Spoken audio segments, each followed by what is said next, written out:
마태복음 18장 12절부터 14절의 말씀을 가지고 한 영혼의 가치를 깨닫고 살리는 한 해가 되자, 신년 첫 번째 주일 예배 말씀 전하도록 하겠습니다. 드디어 2025년 새해 첫 번째 주일 우리 모두 맞이하고 있죠. 지난번 말씀드렸지만 하나님은 첫 것을 가장 기뻐하시고 가장 좋아하십니다. 왜 그럴까요? 첫 것은요, 언제나 귀하기 때문이에요. 언제나 특별한 의미를 가지고 있기 때문이죠. 첫 번째 소산이라 함은 특별한 소산을 말해요. 첫 번째 시간, 특별한 시간이에요. 첫 번째 마음, 하나님이 보실 때 특별한 마음이에요. 이 모두를 하나님이 지금 우리에게서 원하고 계시는 것입니다. 첫 번째 주일을 맞이했는데 우리의 마음이 낡아져 있으면 안 돼요. 새해 첫 번째 주일, 저와 여러분의 마음도 믿음도 소망도 새로워지시기를 다시 한번 주님의 이름으로 축원드리겠습니다. 출애굽기 23장 19절 말씀 보시면 너희 토지에서 처음 익은 열매의 첫 것을 가져다가 너희 하나님 여호와의 전에 드릴지니라 말씀하고 있죠. 이 땅의 수많은 것들 가운데 첫 것을 가지고 오래요. 첫 것을 하나님께 바치래요. 또 레위기 27장 26절 말씀 보시면 오직 생축의 첫 새끼는 여호와께 돌릴 첫 새끼라. 우양을 물어나고 여호와의 것이니라. 첫 것은 하나님의 것이래요. 하나님의 소유래요. 이 레위기 27장 26절 말씀처럼 오늘 새 첫 번째 주일을 이렇게 하나님의 집 성전에 나와 하나님께 드리는 순간 우리 모두 하나님께 바쳐진 하나님의 소유가 된 줄로 믿습니다. 하나님의 소유가 된 채로 올 한 해를 시작하면 하나님이 그 삶을 책임져 주시는 거예요. 하나님의 소유는 하나님이 절대 누구도 건드리지 못하도록 지키십니다. 우리가 올 한 해 이 첫 예배를 통해 분명한 하나님의 소유가 될 때 올 한 해 우리의 가정, 우리의 자녀, 직장, 사업체, 물질, 건강 모두 하나님이 직접 책임져 주시고 보호해 주신다. 반드시 믿으시기 바랍니다. 이 앞에 걸려있는 배너에서 보듯이 올해 우리 모두는 자신이 맡은 영혼들을 정착시켜서 배가 부흥을 이루는 중차대한 사명을 맡았습니다. 영혼을 구원하고 영혼을 정착시킨다. 이것이 가능해지려면 어떻게 해야 될까요?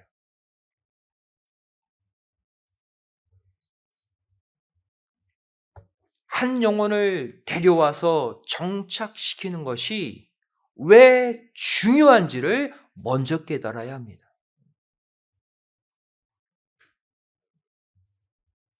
바꾸어 말하면 하나님에게 있어 한 영혼의 가치가 얼마나 큰지를 우리가 먼저 깨달아야 돼요. 그래야 그 영혼을 주목하고 데려올 수 있습니다. 오늘 본문 마태복음 18장 12절부터 14절 말씀 다시 보시기 바랍니다. 한 주인이 100마리의 양을 이끌고 가던 중에 깊은 산속에서 한 마리의 양을 잃어버렸어요.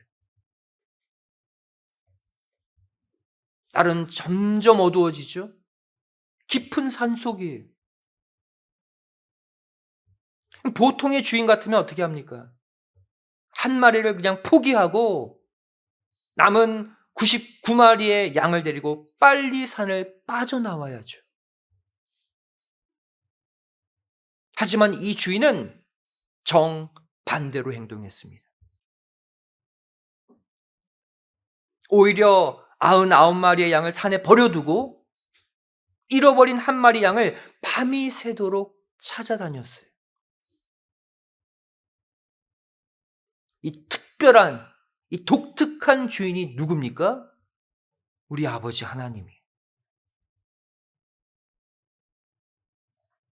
결국 이 비유의 결론이 무엇입니까? 마태복음 18장 14절이죠. 이와 같이 이 소자 중에 하나라도 이루어지는 것은 하늘에 계신 너희 아버지의 뜻이 아니니라.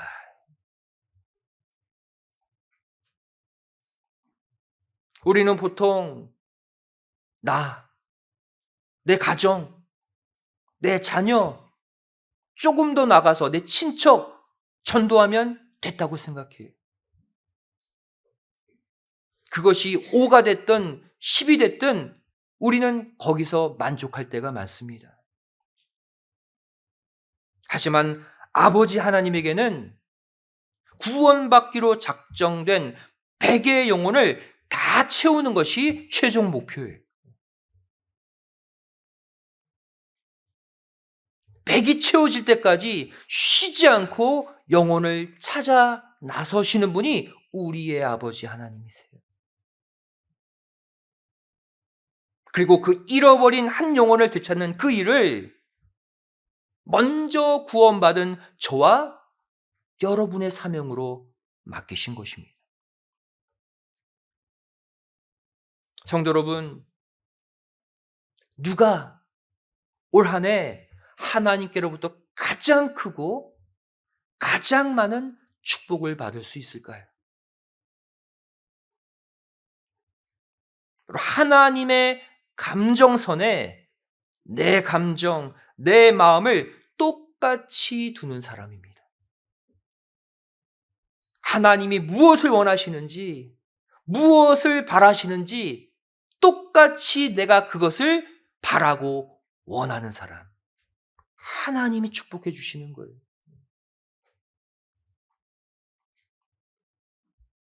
하나님의 마음이 담겨 있는 신구약 성경 말씀 보세요. 이 말씀 보시면 하나님이 우리에게 원하시는 것은 단 하나입니다. 내 문제가 해결되었으면 이제 다른 사람의 문제도 해결하라는 거예요.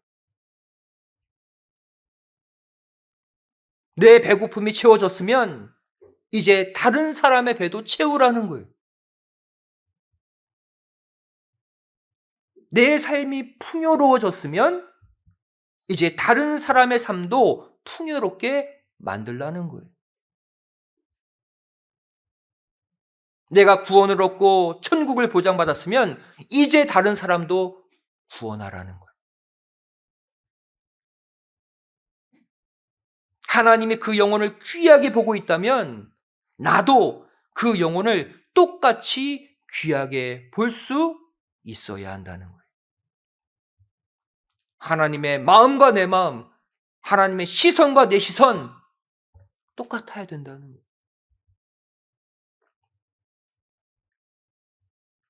성경의 일관된 흐름 가운데 하나가 이렇습니다.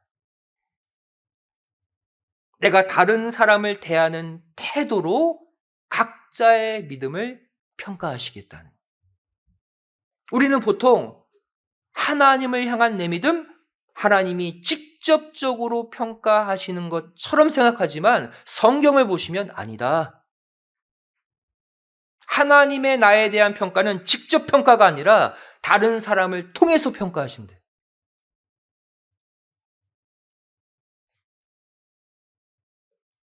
마태복음 18장 1만 달란트 빚진 자와 100데나리온 빚진 자의 비유 보시면 알 수 있어요. 한 임금이 1만 달란트 빚진 자의 빚을 다 탕감해 줬습니다. 탕감이 뭐예요? 빚이 있는데 빚을 없애준 거예요. 1만 달란트 어느 정도의 가치일까요? 지난번 한 달란트 셈해봤죠? 달러로. 기억나십니까? 한 달란트는요, 미국 달러로 76만 8천 달러예요. 이것도 큰데 이것의 1만 배가 1만 달란트죠. 그럼 어떻게 됩니까? 1만 달란트? 제가 공을 여러 개 붙여봤는데 발음이 안 되는 거예요. 한글로 썼어요. 76억 8천만 달러예요. 제가 말은 하지만 지금 감이 안 잡힙니다. 76억 8천만 달러. 상상할 수도 없는 엄청난 금액. 여러분, 이 금액을 우리가 빚으로 갖고 있다고 해보세요. 빚. 갚을 수 있습니까? 1만 달란트, 76억 8천만 달러. 한마디로 이것은 도저히 갚을 수 없는 빚을 말해요. 도저히. 바로 우리가 예수님의 대속의 은혜로 진 빚을 가리킵니다. 못 갚는다는 거예요, 우리는.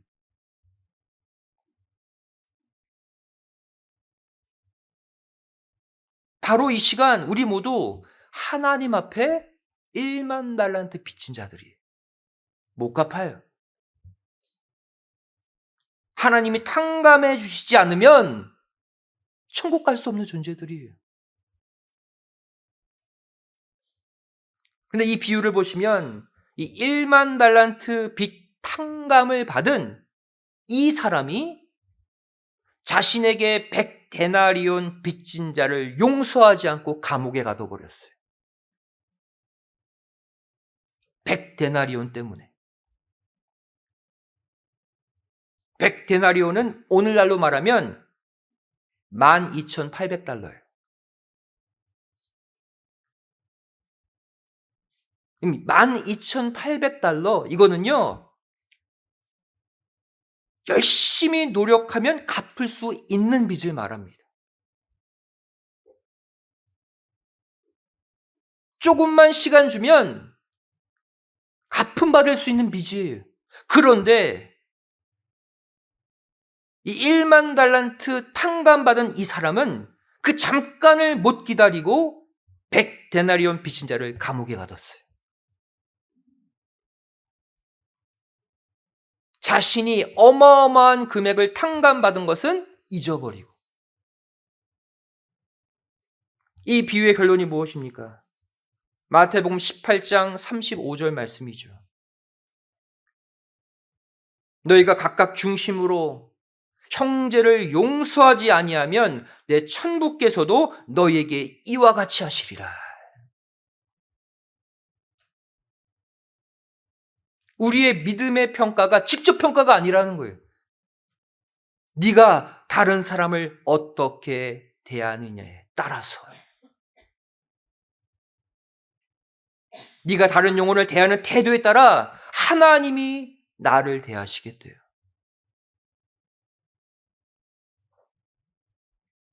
또 예수님이 가르쳐 주신 주기도문, 그 기도의 핵심 내용도 마찬가지입니다. 똑같은 원리예요. 마태복음 6장 12절 말씀 보시면 우리가 우리에게 죄 지은 자를 사하여 준 것 같이 우리 죄를 사하여 주옵소서. 이렇게 기도하래요, 예수님이. 우리가 다른 사람의 죄를 용서해 준 것을 근거로 하나님이 내 죄를 용서하신대. 다 원리가 어떻습니까?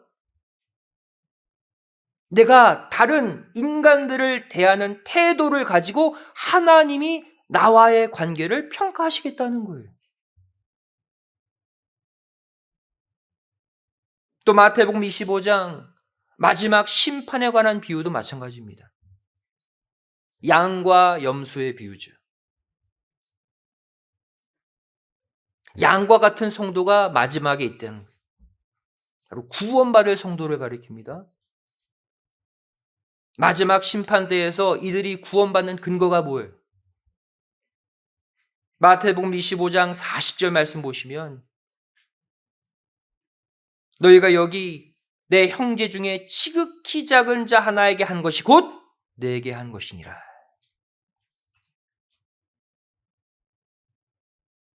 마지막 심판대에서 너 천국, 그 평가하시는 기준이 뭐라는 거예요?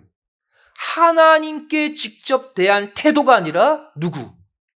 네 주변에 지극히 작은 자, 모두가 무시하는 한 그 영혼을 대하는 태도가 좋으니 구원하겠다는 거예요. 다른 영혼들을 잘 보살피고 그 영혼을 살려낸 것을 하나님께 한 행동으로 간주하겠다는 거예요. 반면 염소와 같은 성도가 나옵니다. 동일한 심판대에서 심판받을 성도를 비유하고 있죠. 마태복음 25장 45절 말씀, 그들이 심판받는 근거가 뭐예요? 이 지극히 작은 자 하나에게 하지 아니한 것이 곧 내게 하지 아니한 것이니라. 연약한 영혼을 돌보지 않고 무시하고 살았던 것, 곧 하나님을 무시한 죄로 여기시겠다는 거예요.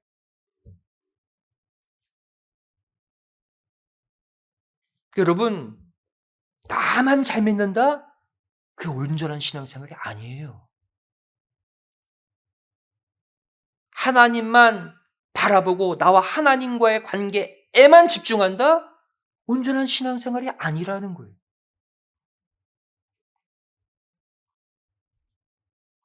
이 살펴본 성경의 흐름, 우리에게 무엇을 교훈해 주고 있습니까?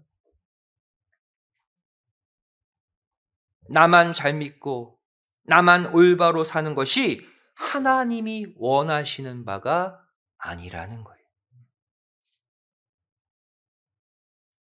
오히려 하나님은 내가 다른 영혼을 어떻게 대하는지, 다른 영혼을 어떻게 보살피는지,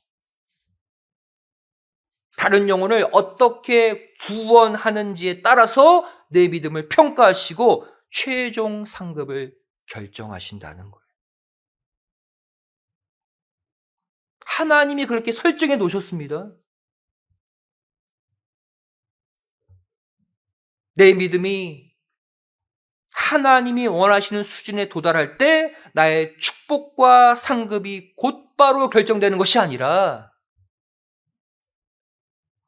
내가 도달한 믿음의 경지에 내가 다른 사람까지 올려놓을 때, 다른 사람도 나와 같은 믿음의 사람으로 만들어 놓을 때 그 영혼들을 근거로 내 믿음, 내 상급을 결정하신다는 거예요.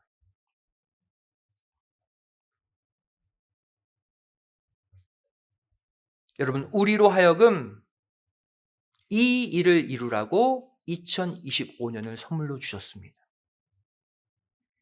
그리고 우리를 이 자리로 인도하신 거예요. 사랑하는 성도 여러분, 올해를 시작하기에 앞서 우리 모두 하나님이 귀하게 여기시는 그 한 영혼의 무게를 우리도 똑같이 무겁게 여겨야 할 줄로 믿습니다. 내가 소중하고 내 가정, 내 남편, 내 아내, 내 자녀가 소중한 만큼 다른 영혼도 소중하다. 똑같은 무게로 느낄 수 있는 자가 하나님의 마음 위에 있는 자예요. 하나님께서 소중하게 여기시는 그 영혼의 가치대로 우리가 그들을 바라보지 못한다면 우리는 그 영혼에게 다가갈 수 없습니다. 하나님이 원하시는 그 영혼을 구원해낼 수 없어요.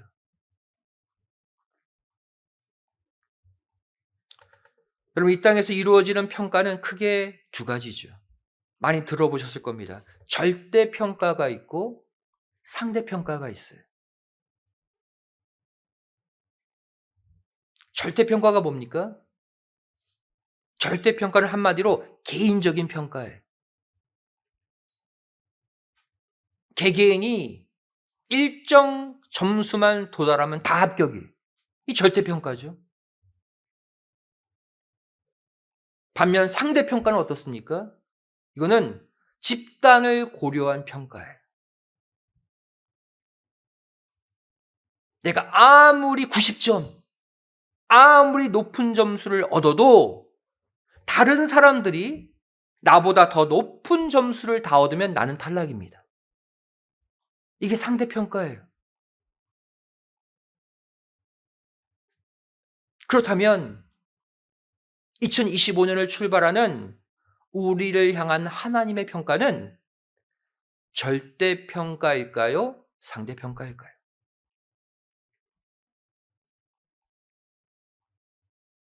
두 가지로 다 평가하십니다.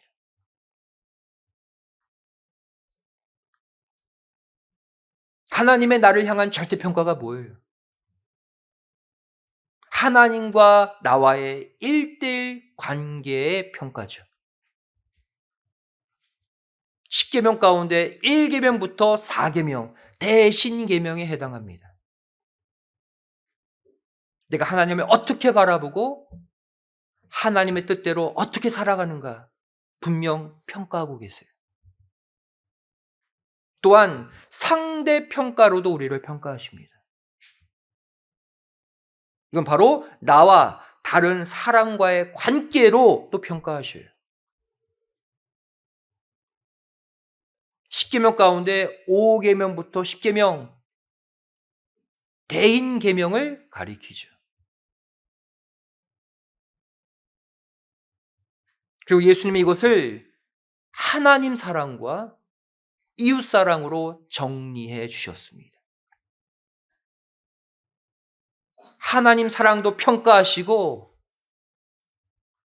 이웃 사랑도 또 평가하시겠다는 거예요.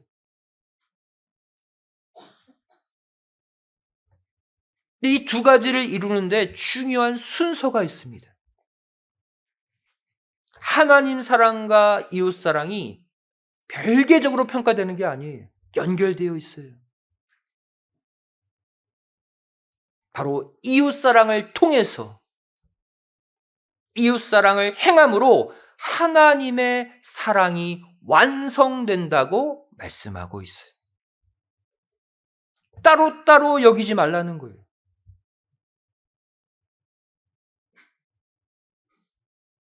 저는 하나님을 누구보다도 사랑합니다. 누구보다도 잘 믿습니다. 이렇게 말하고 있는 사람에게 하나님은 말씀하십니다. 그렇다면 네가 정말로 나를 사랑하고 정말로 나를 뛰어나게 잘 믿는다면 이웃 사랑을 통해서 하나님을 향한 사랑을 증명해내라는 거예요.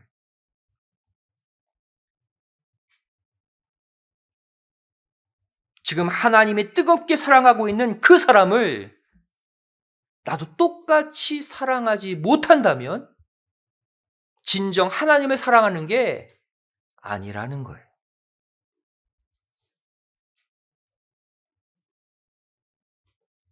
성도 여러분,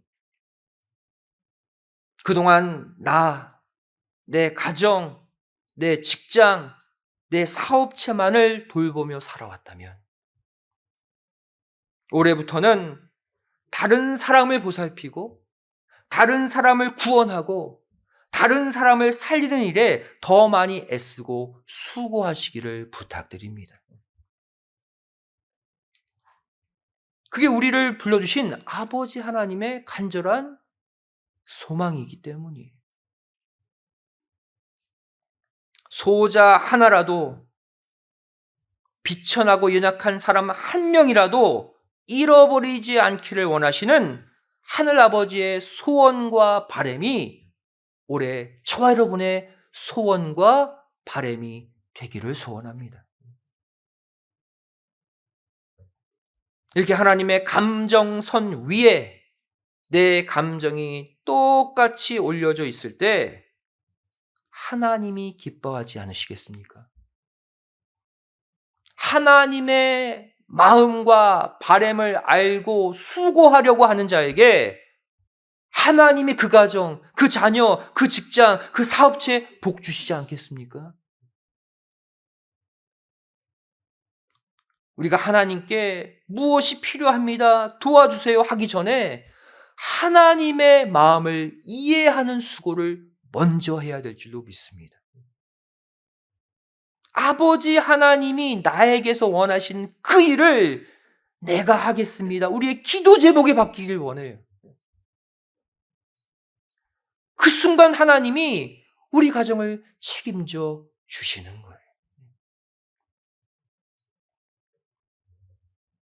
여러분, 매해 해를 넘기면서 계속적으로 품고만 있었던 각자의 전도 대상자들 있잖아요. 올해 다 데리고 나오시기 바랍니다. 올해는 그 영혼이 열매를 맺는 해예요. 여러분이 하나님이 찾으시는 그 영혼을 교회에 데리고 나오기만 하면 그 다음은 하나님이 책임져 주십니다.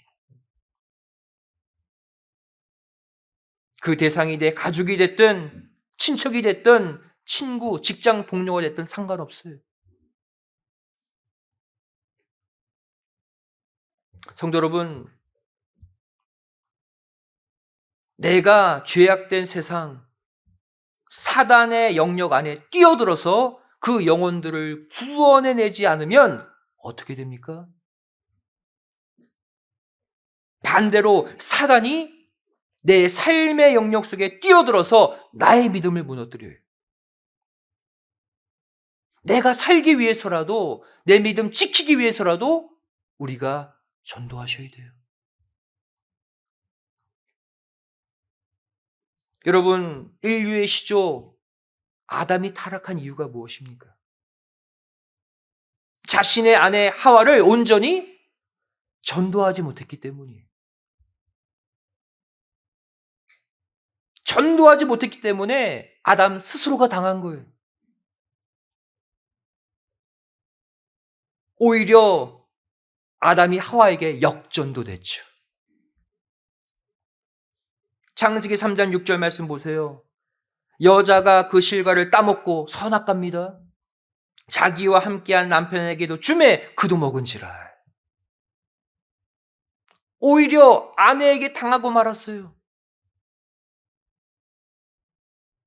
또 아담의 10대 손 노아 때 홍수 심판이 일어난 이유가 무엇입니까? 죄악의 역전도를 막기 위한 하나님의 불가피한 조치였어요. 하나님의 자녀들이 사단의 자녀에게 계속 전도당하는 거예요. 이거 막기 위해 홍수 심판이 일으키신 것입니다. 창세기 6장 2절 말씀 보시면 노아 당시를 이렇게 표현하고 있어요. 하나님의 아들들이 사람의 딸들의 아름다움을 보고 자기들의 좋아하는 모든 자로 아내를 삼은지라. 그래서 하나님의 아들들은 누구를 가리킵니까? 바로 하나님을 믿는 아담의 또 다른 아들 셋 계열의 사람들, 후손들을 가리켜요. 반면 사람의 딸들은 누구를 가리킵니까? 하나님을 거부하고 떠났던 가인 계열의 자손들을 가리킵니다. 홍수 심판의 원인이 뭐라는 거예요? 셋 계열의 믿음의 사람들이 시간이 지날수록 가인 계열의 악한 사람들에게 계속 삼킴파되는 거예요. 역전도 돼요. 믿는 자들이 점점 다 불신자와 붙어버리는 거예요. 이렇게 악인들이 의인들을 계속해서 집어삼키자 홍수로 이들을 쓸어버리신 거예요. 마지막 남은 노아 가족 8명을 보호하기 위해서.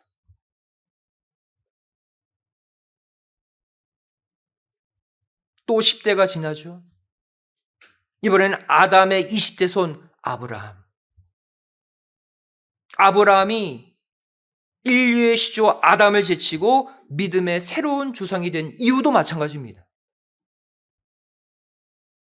전도 잘했기 때문이에요.